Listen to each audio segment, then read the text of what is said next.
Hi, my name is Natalie Nixon. I am a creativity strategist and the president of Figure Eight Thinking, and I'm thrilled to be here with Design Milk, leading another DMTV Design Milkshake session. I've been asked to answer a few questions. The first question I've been asked to answer is, how can design archives inspire creativity? So I love this question because whenever we're talking about archives, we're talking about a documentation of past processes. And I'm the author also of a new book called The Creativity Leap, which is right here.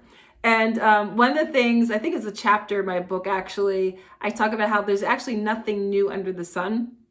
And so when we revisit archives, it absolutely helps us to embrace the remix, to understand what has come before us, what's been done, and how we can tweak it, we can reinvent it based on our point of view, our perspective, our life experiences, our particular skill set that we are bringing to the fore. So love that question about design archives. Another question is, how are you thinking about the next 6 months? Presumably mid-pandemic, do you have a guiding principle? Or are you more surging forward or hanging back? Has the pandemic changed how you understand your own ambition? So a guiding principle for me is this idea of buoyancy.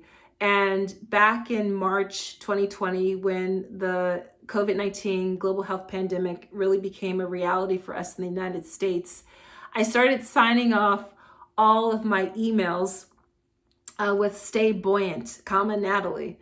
And the reason why buoyancy is super relevant right now is because buoyancy conjures up this ability to relinquish control. I'm a swimmer, and one of the first things you learn when you're swimming in open water or any pool, lake, ocean, is that if you start to feel yourself getting tired, flip over on your back. And when we flip over on our backs, all of a sudden perspective shifts, right? We see the wide expanse of the sky. We stop churning. And so right now during COVID-19 and this pandemic, it's very important for us to figure out how to be buoyant, how to relinquish control, how to be in flow state. And that's a rigorous process. It requires us to be mindful, to be grateful, and to always shift into getting perspective. So those are my thoughts on that question. Okay, next question is, how do you personally guard the boundary between what is work and what is personal? Or is that distinction now meaningless? Really important question. And on my website, Figure Eight Thinking, I have this PDF called The Value of the Pause. And it's about encouraging individuals and organizations to pause. As a creativity strategist, I help organizations and executive leadership teams apply creativity and foresight so they can get to more transformative business results. And part of the way I define creativity is that it's toggling between wonder and rigor to solve problems. So when this question is asking about boundaries, it's important to know when to step away from the laptop, when to pause, because we will burn out if we don't do that. One of the things that I do in my personal practice is I have daydream breaks. So I design in small, tiny amounts of time during the day, 90 seconds, 5 minutes if I can afford it, where I go outside, I sit on the front steps. I'm from Philly. We have a big front step culture. And I daydream. I allow myself to just look at the clouds passing by or to watch an ant crawl on the pavement. And it's always amazing to me how I come back to the work at hand fully recharged and energized. So my advice to create those boundaries is to be intentional about pausing and about resting. And we can do this as organizations by also creating boundaries about, Every Tuesday, we will only be available for Zoom meetings between 10 a.m. and 2 p.m. You can start out inching out in this new way of working in baby steps. And people always say, well, the clients will be so upset if we're not available. Well, it's fascinating how when we create boundaries, actually others begin to fall in line. And actually, if they ask for our rationale, they may actually respect us more. Your employees absolutely will. Use that opening time, the beginning of the day or the end of the day, spend time with family, to go on a walk, to do heads down work.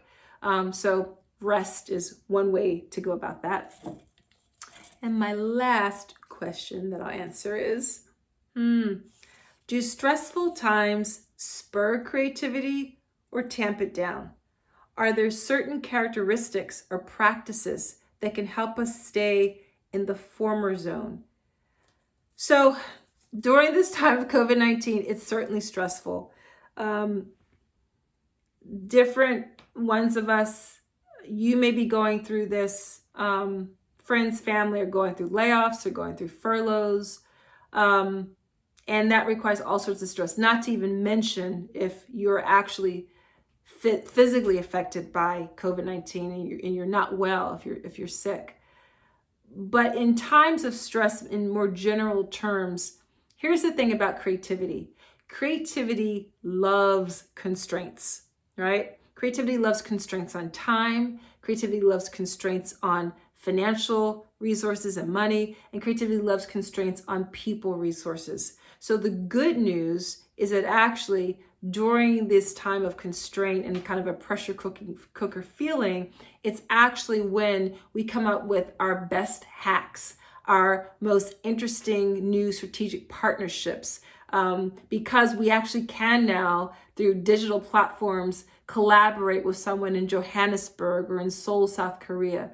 So despite the initial panic that we can have, it's important to, again, stay buoyant, zoom out, and understand that even with these constraints, it's through the constraint and through the stress of these times that we will do things we would have never thought to do before. And let me end with a personal example.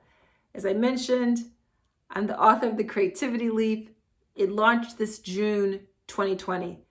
And my original idea for a book launch was I was going to rent the rooftop of the Free Library of Philadelphia. It's this iconic building on the Parkway in Philly and have a great little party. And that got completely nixed. So I had to practice what I preach. And instead, I reached out to people, acquaintances, friends, new colleagues, old colleagues, and I ended up with a much more dynamic, globally reaching book launch week that was full of Facebook Live and LinkedIn Live and Instagram Live conversations, collaborating around the ideas that I was poking around at in my book, The Creativity Leap. So I ended up doing an incredible conversation with Seth Godin, which is on his Akimbo podcast. I did a great conversation with John Maeda. He hosted me in a conversation that went on LinkedIn Live. And with Fei Wu, who's a digital media strategist, and Galit Ariel, who's an augmented reality expert based in Toronto. I would have never had those sorts of conversations and that sort of reach had I been comfortable in just having a book launch party on the rooftop of the library. So that's what I'm talking about. It's been great sharing this milkshake. Also, by the way, I've been pulling out all my questions from a mug that my friend Josh Owen gifted me. He's the director of the Vinelli Center at RIT in Rochester, New York. So I just wanted to mention that as well. Thank you, Design Milk, and I hope that this provokes some new ideas for you.